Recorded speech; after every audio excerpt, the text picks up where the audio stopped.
Hey everyone, welcome back to the channel. Thanks for tuning in again. We're back with another video fixing up the Frontier here. If you subscribe to the channel, you probably know what's going on.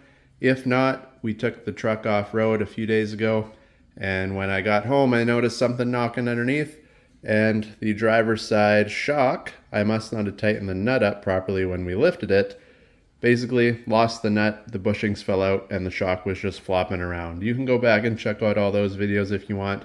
But in this one, we're going to be fixing it up. So what I did is I emailed Dobinson. I showed them the pictures, said, hey, nut came loose. This is what we're looking at. I lost the bushings. They sent me the link and they were here in 2 days. Customer service with these Dobinson guys is top notch. I did the video that you guys watched of where I showed you what was wrong with the truck.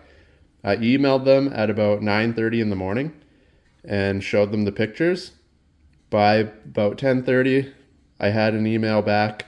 Yep, we have them. Here's the link. And like I said, 2 days later, they're in my garage. So top notch from them. And it was the same when I bought the suspension too. I had a few questions for them and they get back to you like within minutes. So I don't know who's running the show there, but if you're watching, the guy's definitely doing his job.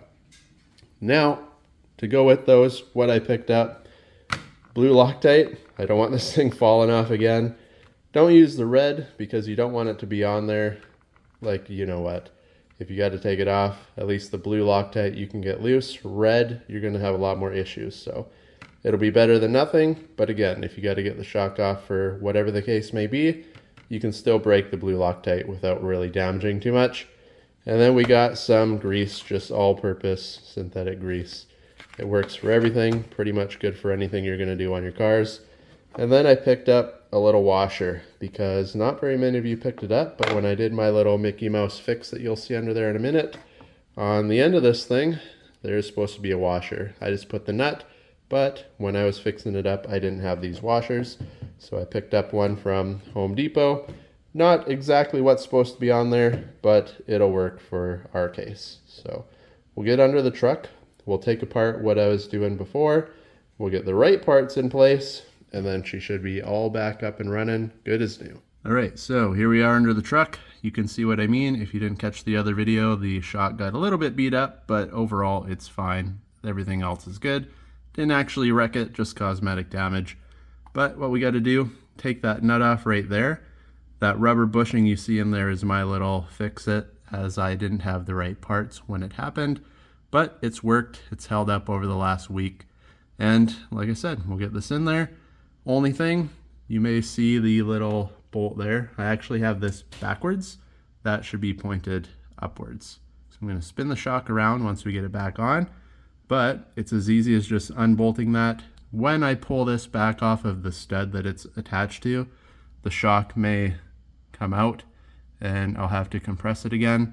But what I did last time, I got my orange ratchet strap there, just wrapped it around the top and put the thing around the axle here and then just crank her down. It's enough to compress it. You can get it back in place. But for now, we're going to get the Mickey Mouse one back off and get the right parts back on there. All right, so we got the other one off, and as you can see, the shock did push itself back up again, so we'll have to compress that down. But what I'm going to show you is when you put the bushings on now, these basically, how this works is you get one in each side like that. The other one will go around the other side. So that's what I mean. I needed the washer because it does actually go onto the stud right here. It's bolted to the frame. And you can see this side has the little kind of rubber bushing here already on the truck. So you don't need the washer on that side, because when this slides over here, we'll have to get this loaded up with grease. But that basically slides on there, and that bushing on the back works, or the little rubber stopper there, works as a washer on that side. So we'll get it all greased up. That'll go on like that. We'll compress this back down, push it on there, put the other one on that side. It fell out, but you can see where I had it in there. Get it all greased up as well. Throw the nut and some Loctite back on, and that's about all you need to do to fix this up.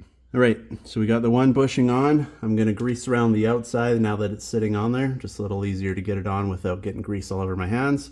The ratchet strap, like I said, put it around the top.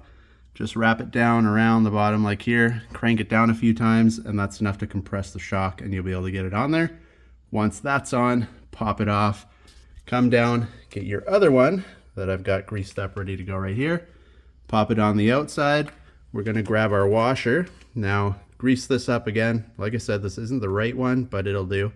Grease it up as well, at least the front face. Put the nut on, a little bit of Loctite, crank it down.